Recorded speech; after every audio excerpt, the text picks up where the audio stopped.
Welcome to YouTube channel UGC NET law. कैसे हैं आप सभी? जैसा कि मैंने आप सभी को बताया था, लेटेस्ट ट्रेंड से जो जून जून 2025 का कंप्लीट पेपर सॉल्व कराऊंगा। लगभग 5 से 6 क्लासेस इसमें आएंगी और पूरा पेपर सॉल्व कराएंगे, चाहे पैरा हो या कुछ। और उससे क्या करंट क्वेश्चन या कौन से करंट टॉपिक आप सभी के लिए इंपॉर्टेंट होंगे, उसके लिए भी आप किस तरीके से तैयारी कर सकते हैं मैं बताऊंगा। ठीक है। तो ये जो मैं वीडियोस करूंगा, इसमें आप लोग सारी वीडियोस वॉच कर लेना, बहुत फायदेमंद। मैं जल्दबाजी नहीं करूंगा, चाहूं तो मैं एक क्लास में 100 क्वेश्चन सॉल्व करा सकता हूं, लेकिन वो रैपिड फायर होगा। लेकिन आप पेपर का ट्रेंड भी समझना बहुत ज्यादा जरूरी है कि पेपर में किस तरीके को क्वेश्चन आ रहा है, किस तरीके से उसे टैकल करना है। ये भी बहुत, और कौन से क्वेश्चन का आप कुछ नहीं कर सकते। तो हर चीज मैं बताऊंगा, बस थोड़ा सा पेशेंस रख के वीडियो को वॉच करिएगा और आप सभी के लिए बहुत फायदेमंद होने वाला है। और जल्दी से चैनल को सब्सक्राइब करो ताकि आपको सारी लेटेस्ट अपडेट और बहुत सारे लीगल डेवलपमेंट में भी आने वाले समय में वीडियो मिलने वाली है। तो आप जाके जरूर से जरूर इसको वॉच करिए और चैनल को सब्सक्राइब करो और वीडियो को शेयर करो जितना हो सके। बताइए, देखिए अब ये केस है लेटेस्ट केस। अगर आप लोग देखें, विच of the following cases did the supreme court of India give a split verdict? किस केस में सुप्रीम कोर्ट ऑफ इंडिया ने स्प्लिट वर्डिक्ट दिया था 23 जुलाई 2024 को, involving issues of health environment? अब ये जो केस है, अगर आप मेरे जो लेटेस्ट केस लॉस पर वीडियोस आती है, तो मैंने एक सुप्रीम कोर्ट का लेटेस्ट, मैंने लगभग 50 केसेस 2 से 3 साल में जो भी हुए वो मैंने वहां पर डील करे। ज्यादा पट्टा पे जाकर वो वीडियो वॉच कर लो, ये प्रॉब्लम खत्म हो जाएगी। अब इसमें बताओ, एमसी मेहता के तो बहुत ज्यादा केसेस है। अब इसमें बताइए कौन से केसेस में split verdict supreme court of India ने 23 जुलाई को दिया था? बताइए। तो देखो, एमसी मेहता तो इसमें है नहीं, क्योंकि जुलाई 2024 को एमसी मेहता नहीं आया था। एनिमल वेलफेयर पहले आया था। ये तो इसका जो आंसर है, gene campaign versus union of India answer हो जाएगा। कैसे? 23 जुलाई 2024 को सुप्रीम कोर्ट ने स्प्लिट वर्डिक्ट दिया था जैन कैंपेन में regarding the approval of genetically modified mustard. ये मैंने सुप्रीम कोर्ट के केसेस के वीडियो में डील भी किया है। Justice B V Nagarathna struck down the approval citing risk to health environment intergenerational equity. और जबकि जस्टिस संजय करोल ने अपहेल्ड कर दिया था, leading to split verdict, split हो गया था उसमें। तो एमसी मेहता का तो बहुत सारे केसेस हैं, ओलियम गैस लीक का, गंगा पॉल्यूशन का, इन्होंने, लेकिन यहां पर कोई भी स्प्लिट वर्डिक्ट 2024 में नहीं आया था। एनिमल वेलफेयर फोरम, ये जल्लीकट्टू बैन से रिलेटेड था। Animal cultural versus cultural right, M K Ranjit Singh, ये वेलफेयर कंजर्वेशन की बात हुई थी। और जैन कंपेन, ये approval of genetically modified mustard की बात हुई थी। तो यहां पर एक तरह का स्प्लिट वर्डिक्ट 23 जुलाई 2024 को। तो ये आंसर इसका सही है। तो लेटेस्ट सुप्रीम कोर्ट के केसेस कितने इंपॉर्टेंट है, अगर वो वीडियो आप वॉच कर लोगे, डेफिनेटली आपको बहुत फायदा मिलेगा। अब ये बताइए, which of the following Canadian legislation does not have provision related to federation? अगर आप लोग ने कनाडा के बारे में, फेडरेशन के बारे में पढ़ा है, तो ये क्वेश्चन वहां से निकल सकता है। Which of the following Canadian legislation does not have the provision related to federation?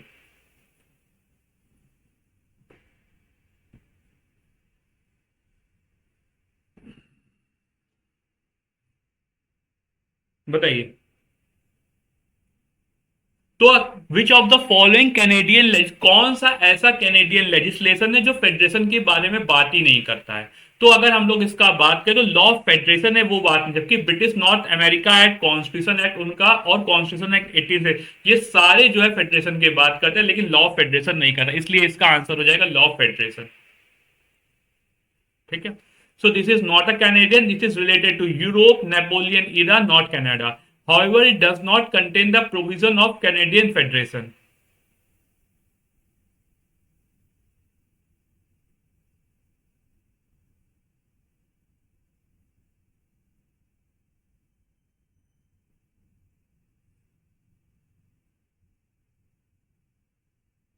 ठीक है। जबकि जो ब्रिटिश नॉर्थ अमेरिका एक्ट है, वो कैनेडियन फेडरेशन पे ही बेस्ड है, जो डिवाइड करता है फेडरल एंड प्रोविंशियल गवर्नमेंट को। और कॉन्स्टिट्यूशन एक्ट 1982 का, वो भी कैनेडियन कॉन्स्टिट्यूशन को ब्रिटेन से करता है। ठीक है। और कॉन्स्टिट्यूशन एक्ट 1967, ये सारी चीजें करता है यहाँ पर। ठीक है। अगला बताइए, H and W are married. H और डब्ल्यू ने आपस में शादी कर ली। एच ने पिटीशन फाइल किया for a divorce which was granted in the favour of family court, granted in favour कि फैमिली कोर्ट मुझे ग्रांट कर, in which situation H can not marry again, किस केसेस में, मतलब एच ने file किया granted divorce, किस cases में एच फिर से मैरी नहीं कर सकता। एच ने डाइवोर्स फाइल किया और डाइवोर्स ग्रांट भी हो गया, कब वो मैरी नहीं कर सकता? बहुत ही सिंपल आंसर है ये। तो कब वो फिर से शादी नहीं कर सकता? जब उसके पास राइट टू अपील एक्सपायर होगा तब तो वो शादी कर ही सकता है, तो ये नहीं होगा। When the time for the appeal has expire, appeal के लिए 6 महीने था, लेकिन ना उसने ना उसकी वाइफ ने अपील नहीं फाइल किया, तब भी नहीं आप तब भी शादी कर सकता है। When the appeal file dismissed हो गई। अगला, वेन द डाइवोर्स, जब डाइवोर्स डिग्री है, जैसे मान लो आपकी फैमिली कोर्ट ने दिया, वो हाई कोर्ट में जाके पिटीशन जाके स्टेट कराया, तो उस केस में आप शादी नहीं कर सकते फिर से। तो थर्ड का D answer is the right answer. तो principal come from the section number, ये section number 15 of Hindu marriage act में दिया गया है। A provision, divorce person is legally allowed to remarry only, कब अलाउ होगा? जब राइट टू अपील नहीं होगा अगेंस्ट डिग्री, और टाइम ऑफ अपील एक्सपायर्ड हो गए, अपील डिसमिस है। ठीक है। अगर जो डाइवोर्स डिग्री अपीलेट कोर्ट के द्वारा स्टे कर दिया गया है, तो आप शादी नहीं कर सकते। अगला बताइए, तो बहुत ही इजी है। Which of the following amendment inserted the theme secular socialist integrity in the preamble, कौन से अमेंडमेंट से सेकुलरिज्म वाला शब्द वो ऐड किया गया है हमारे इंडियन कॉन्स्टिट्यूशन में? तो इसमें तो कुछ है ही नहीं, जो 42nd अमेंडमेंट 1976 से हमारे ये चीज ऐड करी गई है। तो सोशलिस्ट एंड सेकुलर शब्द जो है हमारे कॉन्स्टिट्यूशन में ऐड किया गया है, इससे यूनिटी ऑफ द नेशन को भी unity and the integrity add कर दिया गया है। तो वर्ड सेकुलर, सोशलिज्म और इंटीग्रिटी, ये सारे वर्ड्स 42nd अमेंडमेंट 1976 से ऐड किए। अगला बताइए, x N insane person, x एक पागल व्यक्ति है, किल करता है वाई को एक गन चलाकर। X has committed what offence, X ने कौन सा ऑफेंस किया? बताइए।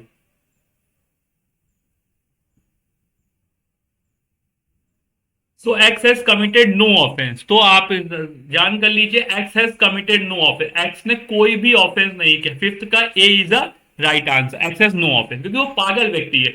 उसे 84 आईपीसी और सेक्शन नंबर 23 बीएनएस में छूट मिल जाएगी, क्योंकि act of insane person is not offence, पागल व्यक्ति है, मतलब कि वो if at the time of committing the act, करते वक्त पर्सन वॉज इनकैपेबल, जब एक्ट कर रहा था incapable to know the nature of the act, उसको कार्य का नेचर नहीं पता, और ये भी नहीं पता कि जो वो कर रहा है रॉन्ग है या contrary to the law. Therefore even though X killed Y, X ने वाई को किल्ड भी किया हो, लेकिन एक्स क्योंकि वो पागल है इसलिए वो बच जाएगा, कोई इसकी क्रिमिनल लाइबिलिटी नहीं है। He will not be guilty of the murder of culpable homicide. ठीक, आई थिंक आपको समझ में आ गया होगा। अगला बताइए, when did the Ministry of Environment, Forest and Climate Change notify the biodiversity? अब ये देखो, अब ये चीज है, इसके लिए मैंने सोच रखा है कि 2 साल के जितने भी लेटेस्ट डेवलपमेंट इंडिया पे आए हुए हैं उस पर भी क्वेश्चन करा दूंगा, और एक इंटरनेशनल लॉ पर भी एक लेक्चर लाने। तो चैनल को जल्दी सब्सक्राइब करो, ऐसी सारी वीडियोस मैं बहुत जल्द बनाने वाला हूँ आप सभी के लिए। When did the Ministry of Environment, Forest and Climate Change notify the Biological Diversity Rule 2024? बताइए।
ठीक है, बताइए इसका आंसर।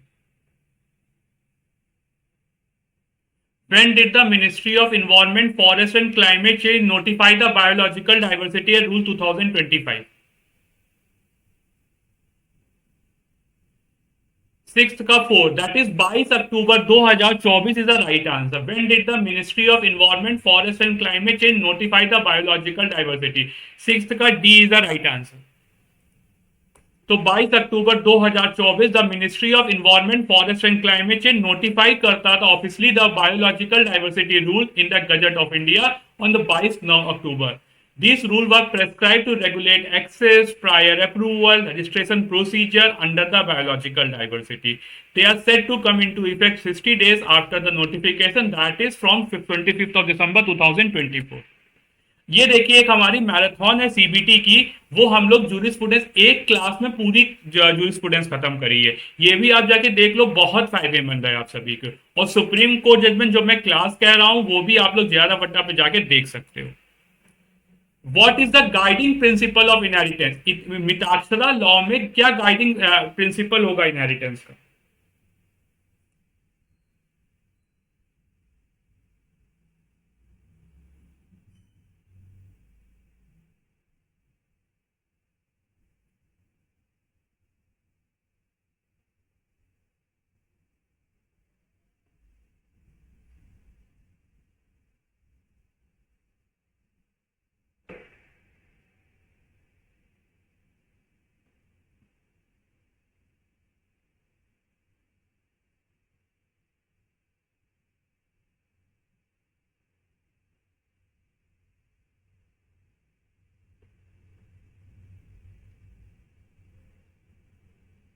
तो देखो बेटा, गाइडिंग इनहेरिटेंस का क्या है? डॉक्ट्रिन ऑफ सपिंडा रिलेशनशिप चलता है, सेवेंथ का जो है C, that is doctrine of sapinda relationship चलते हैं यहां पर, ठीक है। तो मिताक्षरा लॉ में जो गाइडिंग प्रिंसिपल है इनहेरिटेंस का, वो based on doctrine of sapinda relationship. Sapinda means those are related to the common blood. The order of heirs is determined by nearness of sapinda relationship. The principle, तो यहां पर सपिंडा का मतलब क्या है? जो कॉमन ब्लड में है, आपका है, आपके फादर, आपके बच्चे, तो वो आपके सपिंडा हो जाएंगे। So order of determined by the nearness of sapinda. The principle explain why son grandson inherited. The concept of religious spiritual bliss is actually the guiding principle of दया भागा स्कूल, नॉट मिताक्षरा। ये सारी चीजें देख सकते हैं। जो मिताक्षरा के फाउंडर है विजनेश्वर है, दया भागा का जेमथी भावना है। ये यज्ञवल्स स्मृति पर बेस्ड करते हैं, दया भागा मनुस्मृति पर। ये देखा जाए तो नॉर्दर्न वेस्टर्न साउदर्न इंडिया पर, सदर्न इंडिया पर है, ये पूरे बंगाल असम पर है। इम्फेसाइज करते हैं ज्वाइंट फैमिली प्रॉपर्टी, ये इंडिविजुअल ऑनरशिप की बात करते हैं।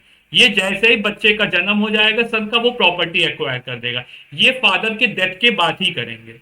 रिकॉग्नाइज करता है मेल मेंबर को, ऐसा कोई भी रिकॉग्निशन दया भागा में नहीं है। Division by defined share among the coparcener, division by physical separation. Women right limited है, रिलेटिवली बेटर है, ठीक। ये सब सारी चीजें आप लोग देख सकते हैं। विच of the following is not the meaning of the term dominant position? कौन सा जो है वो मीनिंग नहीं है टर्म का dominant position under the competition act 2010?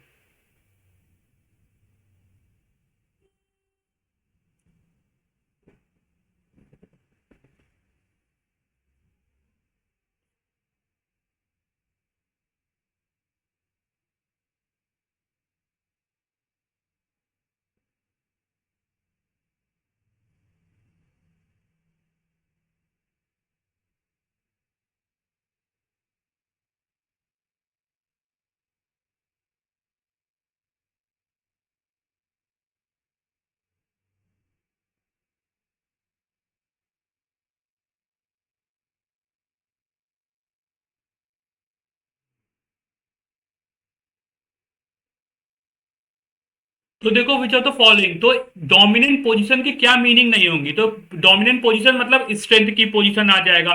Operate independently of competitive force का भी मतलब, डोमिनेंट का मतलब आपकी पोजीशन ऐसी कि दूसरे को काम ही नहीं करना देना चाह रहे हो। अफेक्ट इज कॉम्पिटिटर, तो आप अपनी पोजीशन इस तरीके से रख रहे हो कि आपके आपके कोई कॉम्पिटिशन ही ना कर पाए। तो एट का सी इज नॉट आंसर, क्योंकि ये डोमिनेंट पोजीशन नहीं होती एट का सी। सो फोर्थ में define section 4 of competition act में डोमिनेंट पोजीशन डिफाइन है, एक position of state enjoyed by enterprises in the relevant market. ठीक है, ये सारी चीजें होती हैं। Which article of Geneva convention 1949 is called as mini convention? कौन से आर्टिकल जिनेवा कन्वेंशन को हम लोग मिनी कन्वेंशन कहते हैं, बताइए।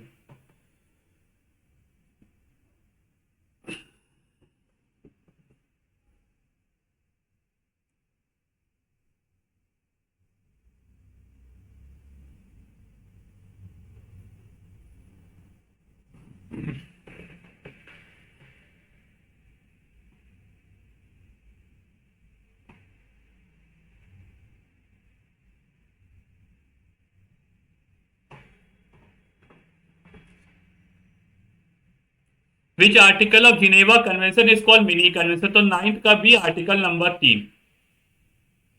तो common article number 3 of Geneva convention is called mini convention within a convention. तो कॉमन आर्टिकल जो 3 है वो जिनेवा कन्वेंशन का, उसे mini convention within a convention कहते हैं। It applies to arm conflict not of international character. ये सारी सारी आर्म्ड कंफ्लिक्ट पर लगता है, जो इंटरनेशनल कैरेक्टर की नहीं होती। ठीक है। Which provision of companies act identify share and debenture as movable property? कौन सा प्रोविजन जो कंपनीज एक्ट का वो आइडेंटिफाई करता है शेयर एंड डिवेंचर को मूवेबल प्रॉपर्टी? बहुत ही इजी क्वेश्चन है। तो सेक्शन नंबर 44 इसका आंसर हो जाएगा। Section 44 is the right answer. तो 40 में शेयर और डिवेंचर या दूसरे इंटरेस्ट को मूवेबल प्रॉपर्टी कहा गया, transferable in the manner provided by the article. Therefore section number 44 explicit करता है shares and debenture as a movable property. चलिए वीडियो को यहीं पर एंड करते हैं, कल फिर मिलते हैं ऐसे लेटेस्ट ट्रेंड के क्वेश्चंस के साथ आप सभी को। ठीक है, चलिए बेस्ट ऑफ